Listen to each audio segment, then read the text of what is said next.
Olá, bem-vindo à aula 6 de Economia Internacional, Comércio Internacional. Estamos vendo o tópico Prática de Política Comercial. Mas antes disso, vamos ver brevemente, quanto ao tópico 6, o exercício 1B. Eu vou colocar aqui gráficos para ajudar a entender. Nós falamos sobre o exercício 1A e sobre o 1C, para ajudar a entender o 1B, vou colocar um gráfico. Aqui a gente dizia que quando tinha uma tarifa de 25%, e essa tarifa ela é zerada, né? O preço cai. Nesse sentido, o aumento da oferta, a oferta local ela diminui, passa de 5 para 4 milhões de desktops. Já a demanda local, por ter o preço mais barato, ela aumenta de 6,5 para 8. O preço está mais barato por causa da queda da tarifa. Então, nesse sentido, esse efeito ocorre, vou mostrar já no gráfico daqui a pouquinho.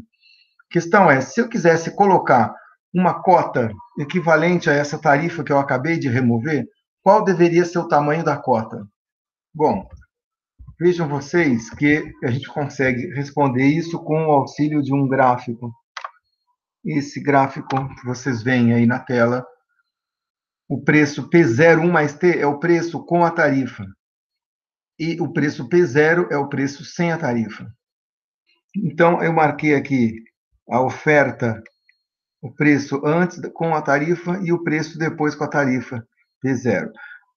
Antes de tirar a remoção da tarifa, essa aqui era a situação, era esse o preço. Com esse preço, nós temos 5 milhões de oferta local e 6,5 de oferta de demanda local. A diferença entre os dois, 6,5 e 5, é 1,5. Então, é essa a quantidade importada.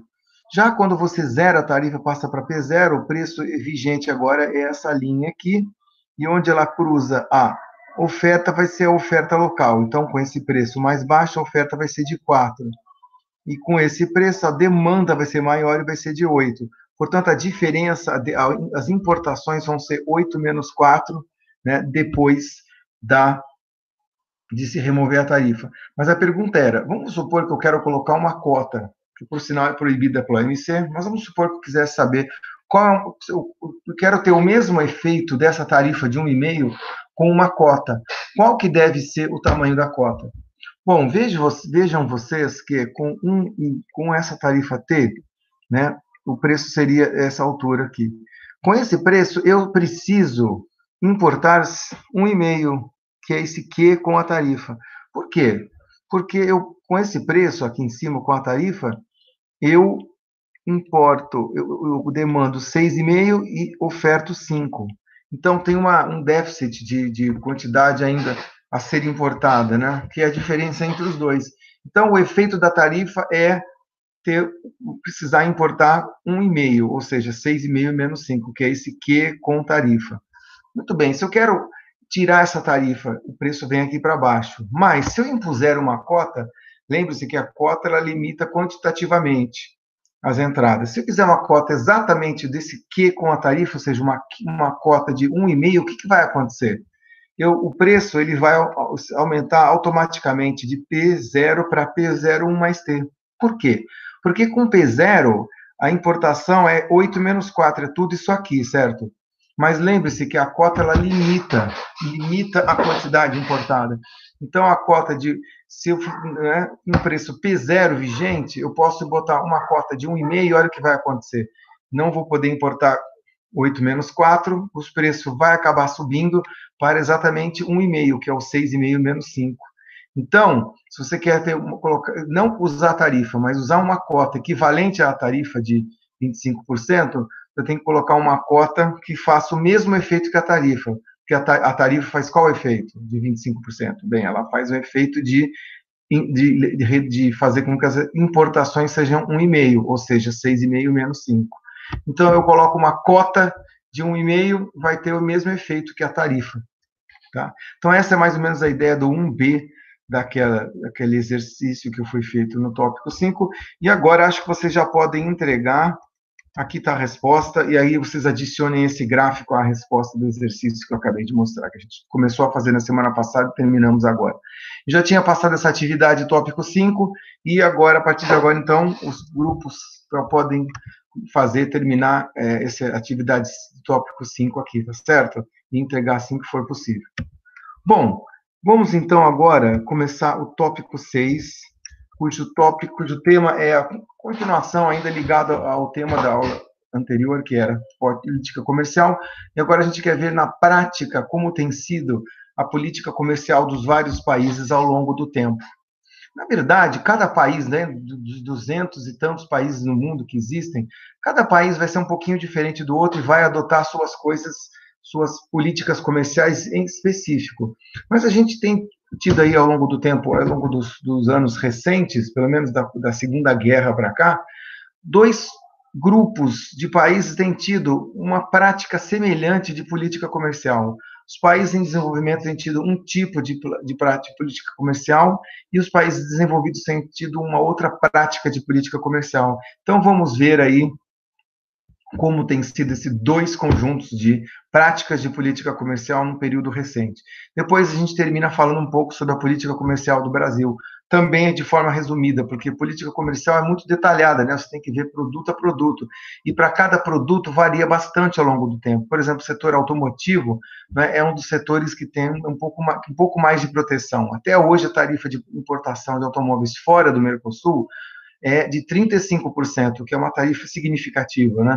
Já outros produtos vão ter uma tarifa bem mais baixa, bem menor, e, enfim, isso então varia bastante de produto para produto, mas existe uma linha mestra da política comercial aí ao longo do tempo, que a gente vai ver aqui de forma resumida também.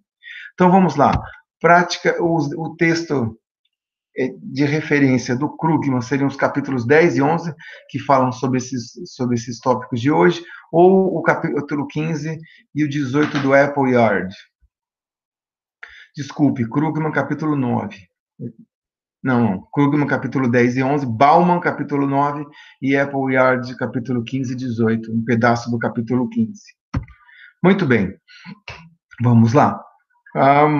Como já dissemos, política comercial, ela pode ser liberal ou restritiva, né?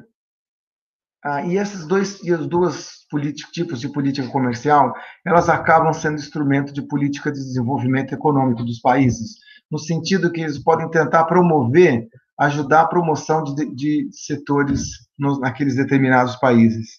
Então, como eu mencionei agora há pouco, a prática de política comercial tem sido diferente para países desenvolvidos e em desenvolvimento, e eles têm tido esse grupo de países, né, tem tido uma política semelhante, uma prática semelhante de política comercial. Então, vamos ver em separado essas duas práticas de política comercial, de países desenvolvidos e países em desenvolvimento.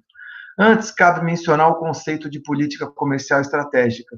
Política comercial estratégica é quando uma política comercial é utilizada como parte de uma estratégia de promoção do desenvolvimento econômico de alguns setores que a gente queira desenvolver naquele país. Né? Por exemplo, o setor automotivo. Numa época, o Brasil não tinha nenhuma produção local de automóveis e nós quisemos fazer promover o desenvolvimento desse setor. E aí nós fizemos o país, né, promoveu uma série de políticas para a promoção do desenvolvimento do setor automotivo. Entre elas, política comercial ajudou a desenvolver o setor. No caso, a promoção de subsídios e a promoção também de altas tarifas de importação para o setor, também para que protegesse da importação dos automóveis para que pudesse ser desenvolvido localmente. Então, isso daí foi a política comercial, né, adotada por algum tempo. Note que não é só a política comercial que ajuda o desenvolvimento econômico dos países, mas também as suas políticas industriais e as políticas macroeconômicas também. Porém, política comercial faz parte, e quando ela faz parte do desenvolvimento de um país, ela se chama política comercial estratégica. No caso dos países em desenvolvimento, a gente também nota a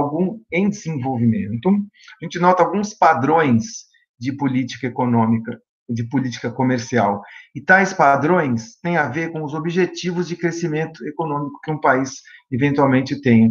Tipicamente, durante esse período recente, os países em desenvolvimento quiseram promover 3 objetivos: o desenvolvimento da indústria manufatureira, a promoção do crescimento econômico rápido e a diminuição de suas desigualdades internas.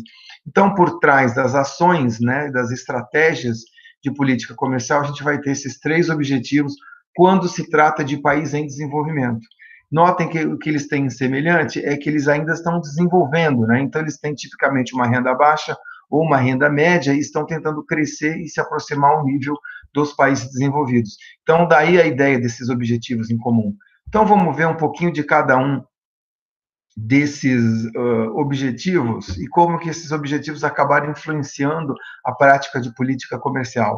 O primeiro objetivo de desenvolver a indústria manufatureira, a ideia é de que, usando várias políticas de governo, né, incluindo a política comercial, mas não somente a política comercial, foram criados instrumentos para desenvolver, por exemplo, a indústria manufatureira. Por exemplo, dentro da indústria manufatureira, mencionaria o setor automotivo, mas também o setor de linha branca, né, que são os produtos como geladeiras, fogão, e também produtos eletrônicos, enfim, aqui, setor de máquinas, enfim, vários desses setores estão ligados aqui. E por que desenvolver? Né? Teria algum argumento a favor de a gente pensar em querer desenvolver essas indústrias no país? Bom, a primeira coisa é que, tipicamente, os países em desenvolvimento, eles exportavam um ou outro produto agrícola e importavam todos os outros produtos de indústria manufatureira. Então, eu tenho que exportar café, mas e a exportação de café paga tudo mais do que tudo que eu importo, porque eu importo simplesmente tudo, desde um fogão, uma geladeira, não é? A máquina até os automóveis, os caminhões. Então, nesse sentido, o que acontece? Acabo tendo, eu, para o país em desenvolvimento, acabo tendo um problema com termos de troca. Definição de termos de troca é o preço das exportações dividido pelo preço das importações. Então, aquilo que eu ganho, né, as exportações, dividido por aquilo que sai do país em divisas, que são as importações. Como eu exporto um produto agrícola e importo todos os manufatureiros, é importante ver o preço desses países, desses produtos, como que se desenvolveu no mercado internacional ao longo do tempo. E os preços agrícolas, uma principal característica deles é que eles variaram muito ao longo do tempo. Em alguns períodos aumentavam 80%, 100%, em outros períodos caíam 30%, 40%. Já os preços dos produtos manufatureiros, eles são mais estáveis e têm até aumentado, ainda que mais vagarosamente, mas que tem aumentado ao longo do tempo. Então, o resultado é o seu termo de troca, se eu era um país em desenvolvimento, tendia a piorar ao longo do tempo, porque o preço das minhas exportações variam muito, às vezes estão bem, só que às vezes estão mal, ou muito mal até, e enquanto isso eu tenho que pagar pelas importações que são manufatureiros e que o preço é estável ou inclusive só sobe. Então, nesse sentido, percebeu-se isso, olha, a gente precisa dar uma olhada nessa balança de pagamentos, né, as coisas que estão sendo importadas, e tentar produzir localmente, desenvolver essa indústria manufatureira localmente. Por quê? Porque aí eu não preciso importar mais os produtos manufatureiros e aí os meus termos de troca não vão ser tão piorados. Isso que eu acabei de mencionar, resumindo em poucas palavras, é o pensamento da CEPAL, né, que era a Comissão Econômica para a América Latina das Nações Unidas, que nos anos 50 desenvolveu esse tipo de política de desenvolvimento econômico para os seus países, né, e teve bastante em voga em países como Argentina, Brasil, Chile, México, entre outros. E foi a ideia de por que devemos proteger o desenvolvimento de uma indústria local manufatureira. A ideia era isso, melhorar os termos de troca do país. Nesse sentido, as várias indústrias são desenvolvidas, são apoiadas através de altas tarifas de importação e alguns subsídios até para o desenvolvimento local. E a ideia de ter altas tarifas de importação é para que a produção local fosse protegida e não fosse e caísse as importações, né, desses produtos.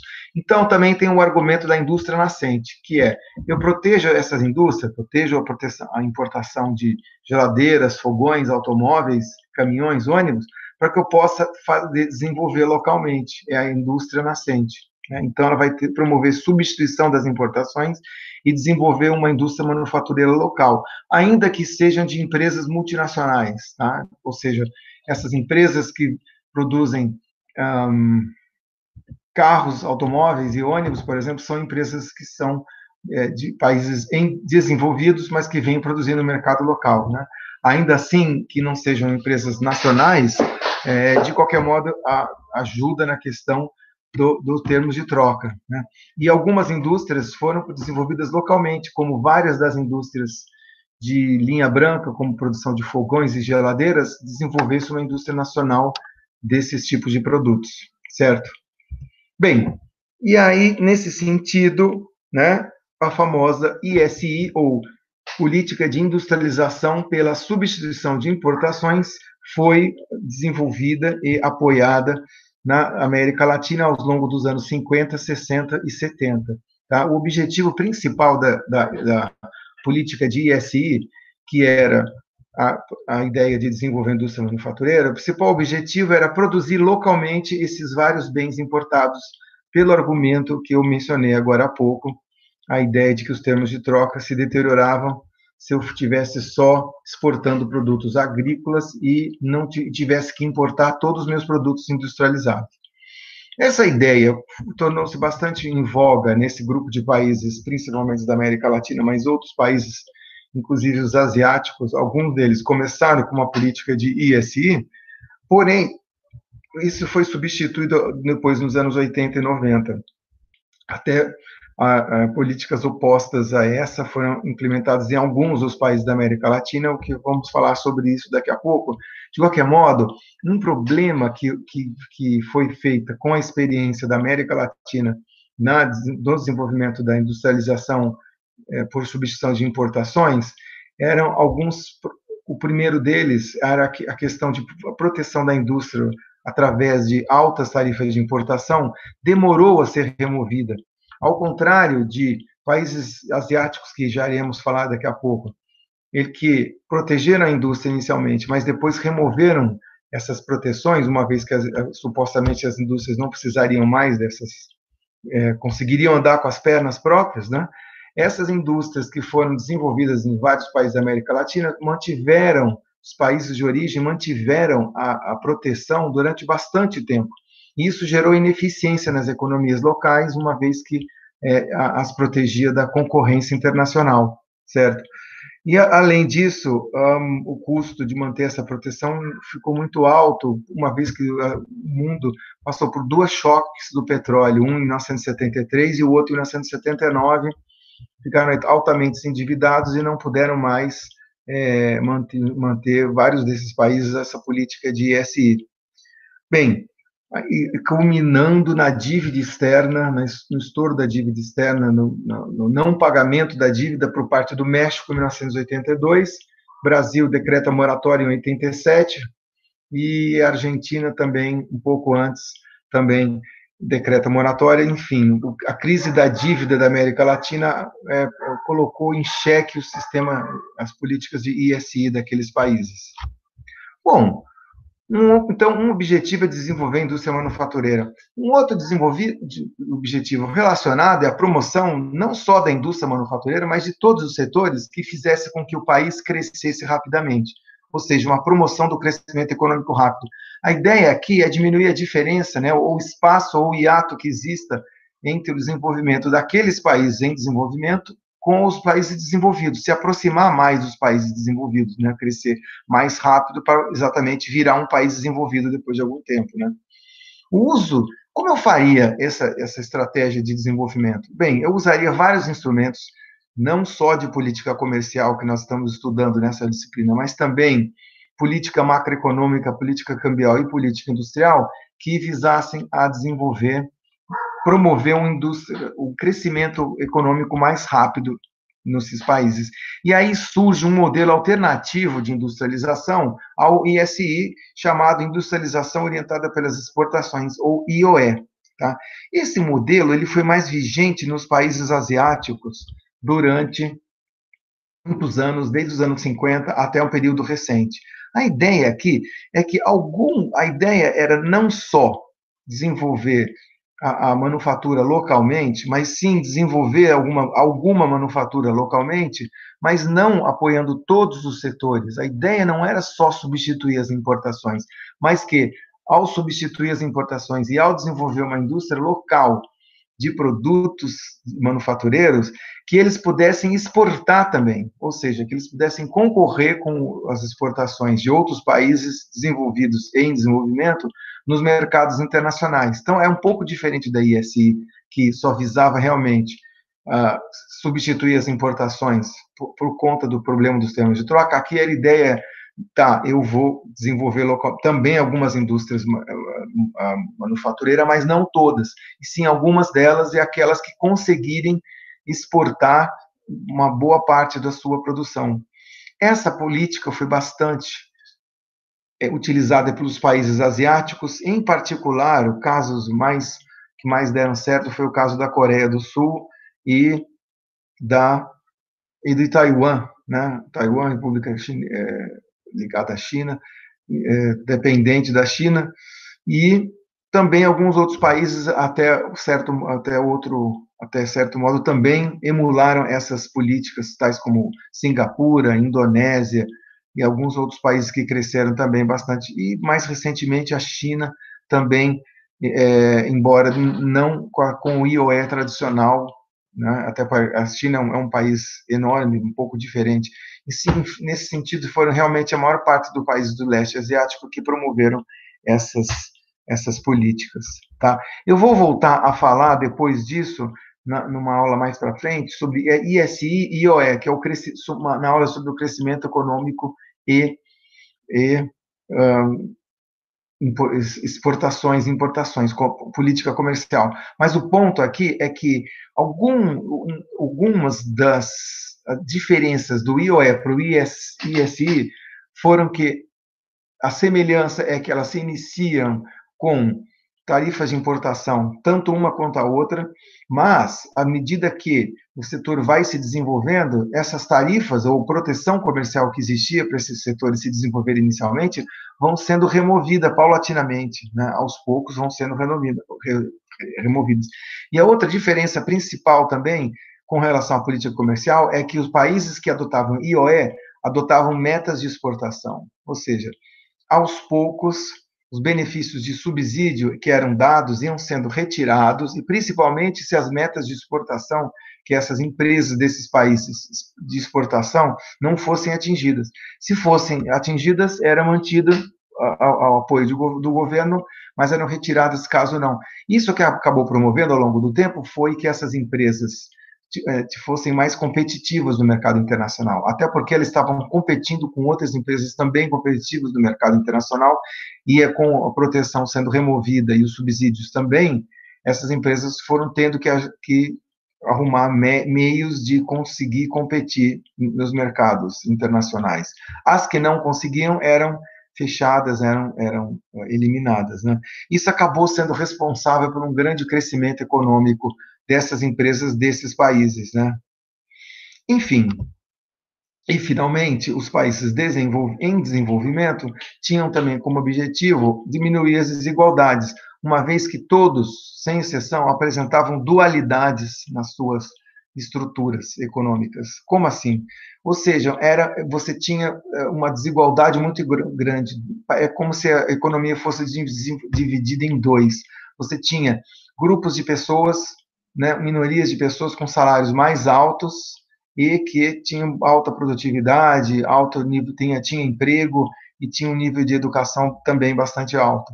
Já uma boa parte das pessoas naqueles países, né, tinham salários mais baixos, com baixa produtividade, baixo nível de emprego formal e grande nível de emprego informal nessas economias. Então a ideia era, bem, uma economia dual dessa não pode ser, até olhando pela experiência dos países envolvidos, você não pode manter esse dualismo por muito tempo. Então a gente tem que promover políticas para melhorar essas diferenças de produtividade, de educação e de emprego, né, de nível de emprego formal.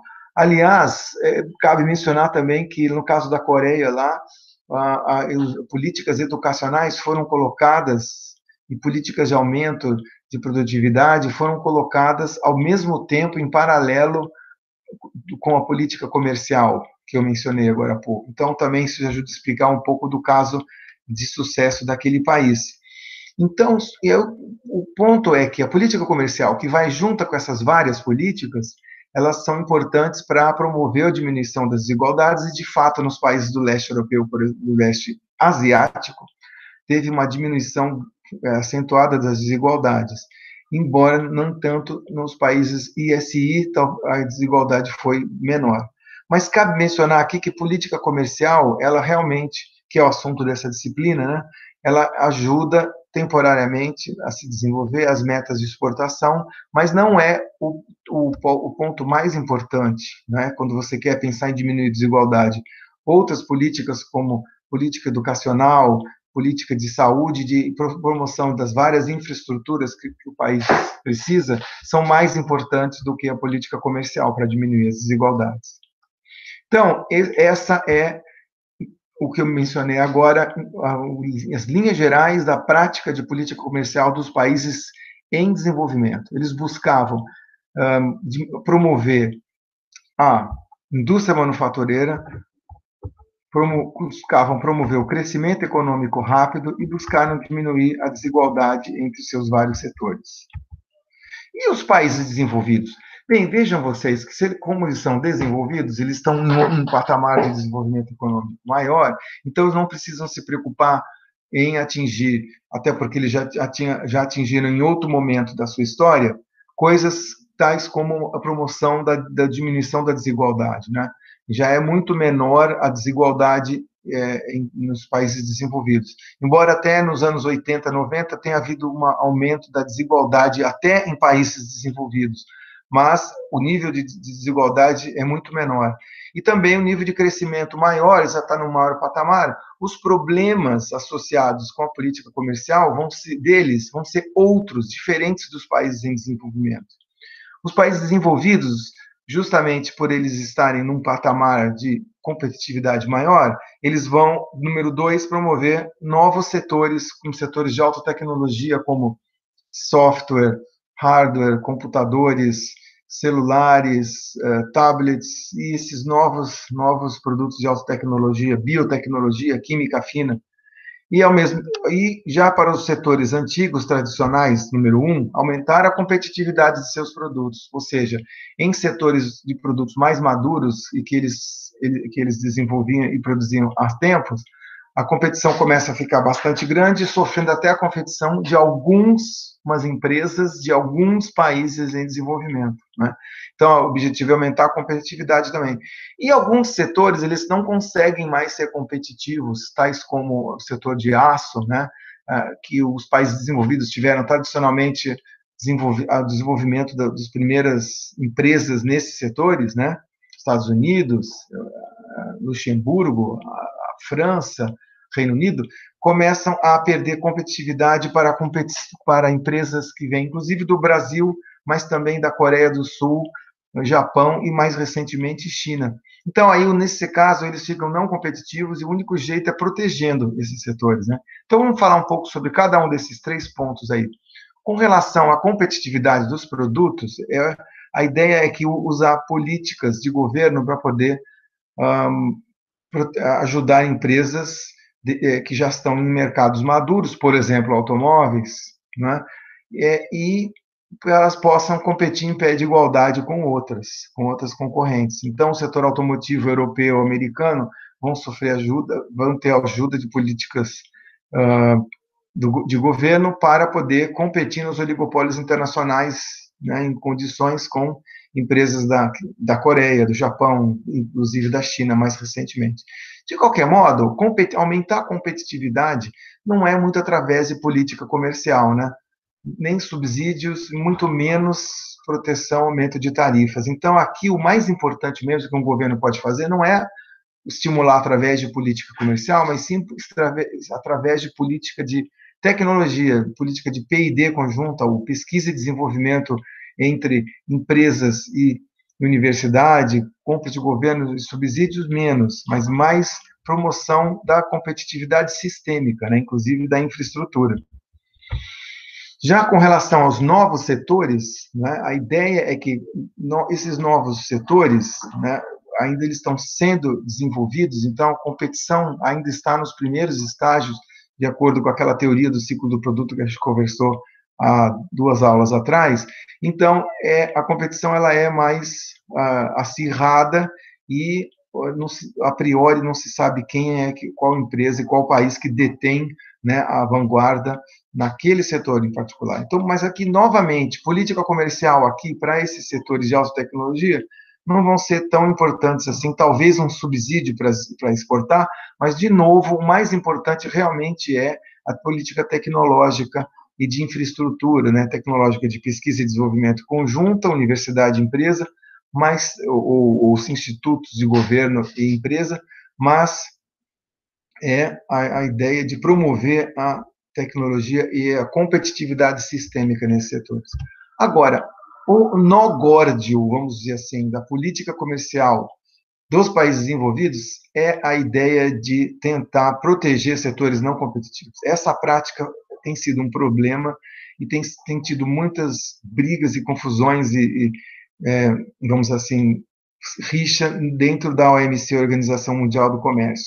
Uma vez que, como eu mencionei agora há pouco, produtos que eram competitivos há vários anos atrás, de empresas de países desenvolvidos que não conseguem mais competir em pé de igualdade com empresas de países mais novos, mais recentes, que chegam a esses mercados, essas empresas começam a requerer ou pedir, como eu vou dizer, proteção exatamente de política comercial para os governos desses países. Então, vamos dizer, nos Estados Unidos, alguns produtos agrícolas e o aço são não competitivos.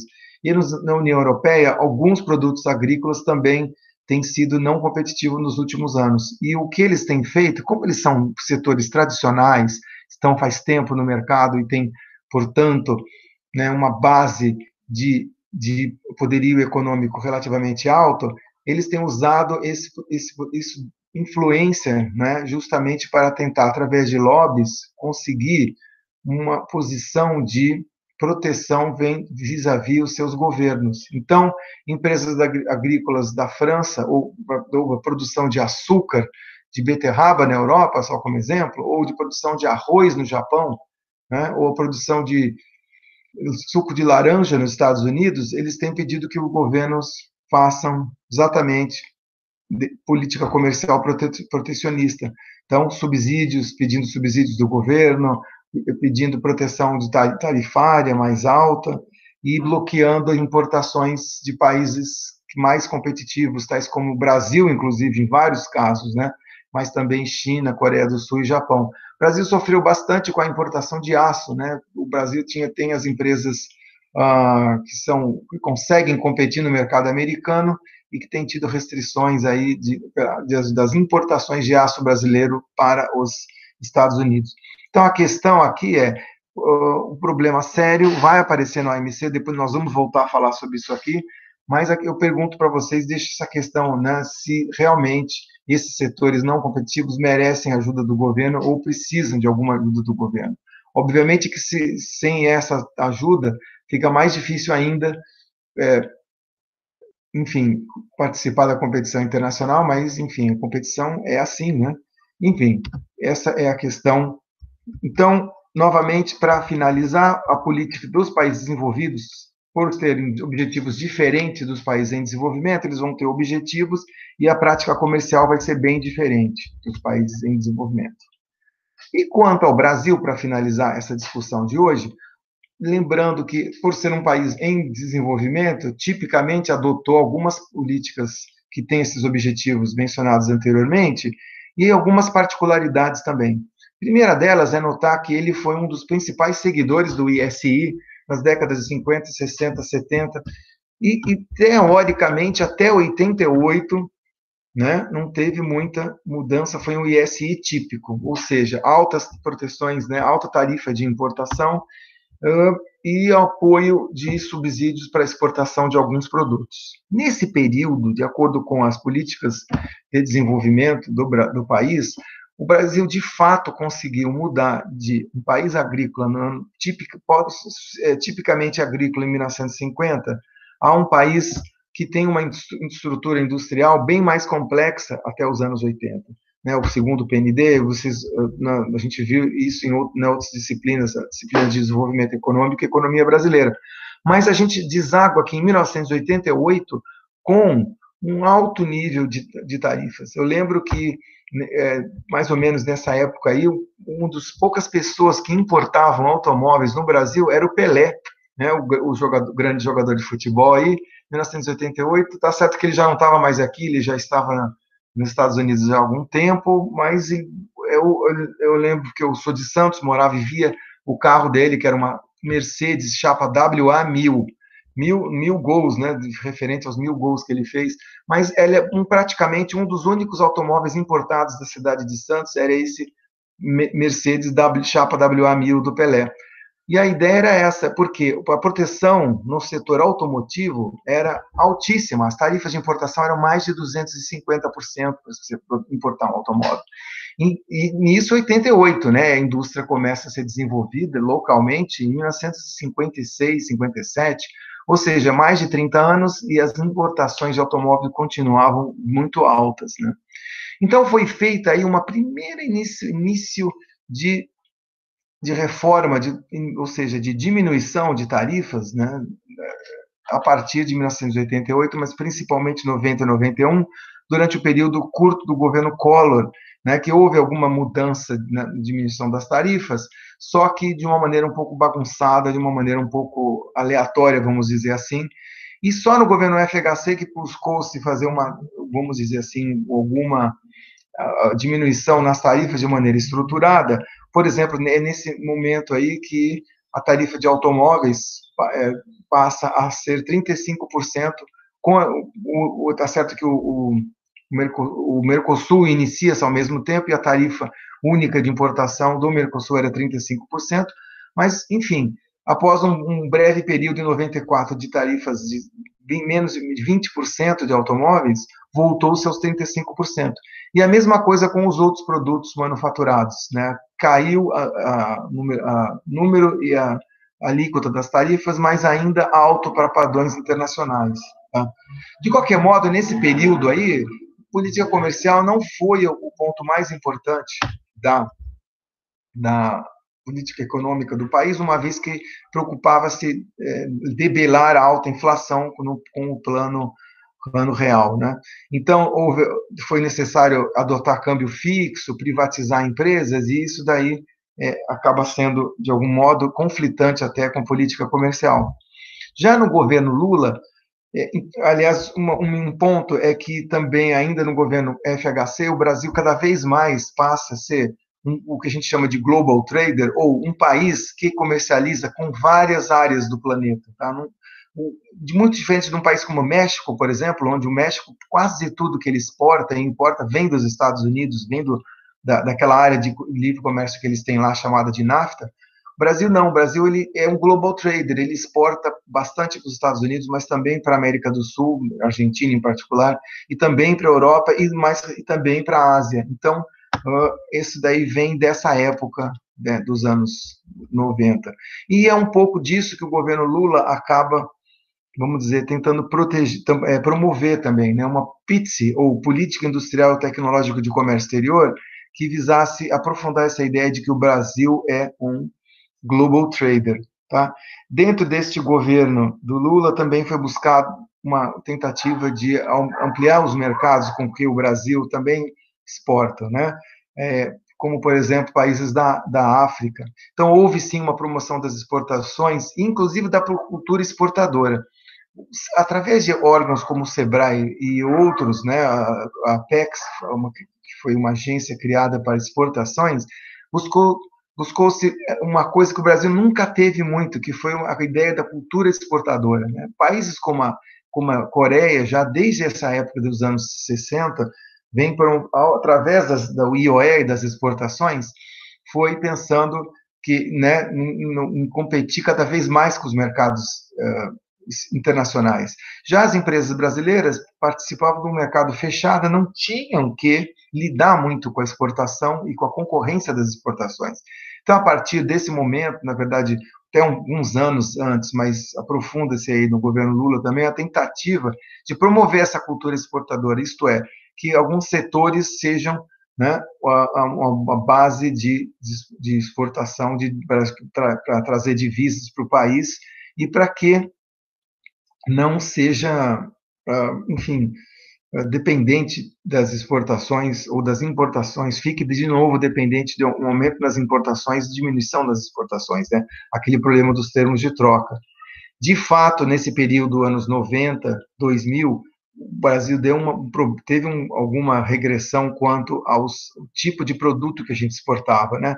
O Brasil, mais nos anos 60, 70, ao longo dos 80 e 90, foi conseguindo exportar também produtos industriais, mas nos anos 90, final dos anos 90, até por conta dessa abertura comercial que foi promovida, começa a sofrer competição dos produtos internacionais e algumas dessas empresas nacionais exportadoras começam a fechar, né? Então, porém, no governo Lula, algumas empresas exportadoras começam a aparecer também de forma importante, como o setor de soja e a Vale no setor de mineração. Então, começam a criar algumas empresas, e até algumas empresas chamadas campeões nacionais, que é a ideia de que, com o apoio do governo, algumas empresas podem aumentar o seu nível de exportações, como, por exemplo, a JBS no setor de carnes. Tá? De qualquer modo, alguma mudança no governo da Dilma com relação a isso, né, também mantém a linha do Lula mais ou menos, mas com algumas características aí de incluir, por exemplo, a Venezuela no Mercosul e uma promoção de exportações bilaterais e dos campeões nacionais.